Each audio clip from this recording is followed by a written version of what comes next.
President Congress, Fran Heathcote from PCS second, and I'm proud to be up here paying tribute to Mark, who is totally unselfish and a great leader. But like all great leaders, Mark is a team player, and his success comes from working with activists and members and leading from the front.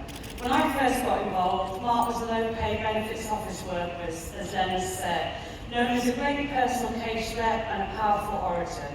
The leadership of our union at that time did us very few favours. In fact, I think at that time we were known as the Beirut of the trade union movement. But one favour they did do us was to create a generation of class fighters, of which Mark and my predecessor Janice Godrich are just two.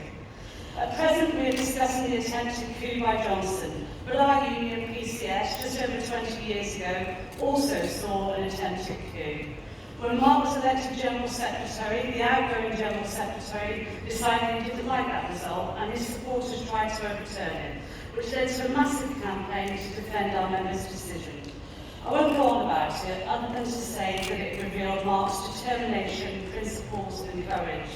When he went to the High Court, both he and then President Janice took a huge financial risk, putting their houses on the line. They would have lost them if it had gone against us, but very thankfully it did not.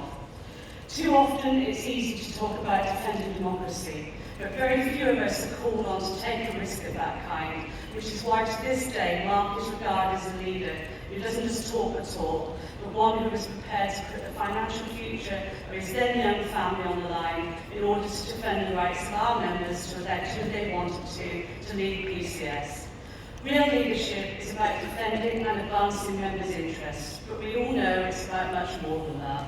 It's placing trade unions and socialist principles at the centre of public debate.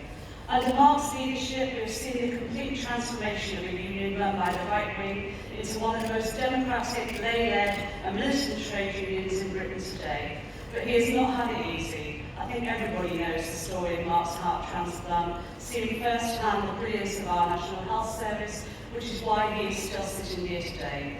But with his usual resilience and good humour, there was never a thought of taking a back seat. And for anybody at the demonstration in London last week, it is clear that Mark has lost none of his drive, determination or passion for the job. Chairing the TUC is not something Mark is familiar with or ever expected to do. He came back to our delegation meeting last night full of tales about flashing lights and sound checks.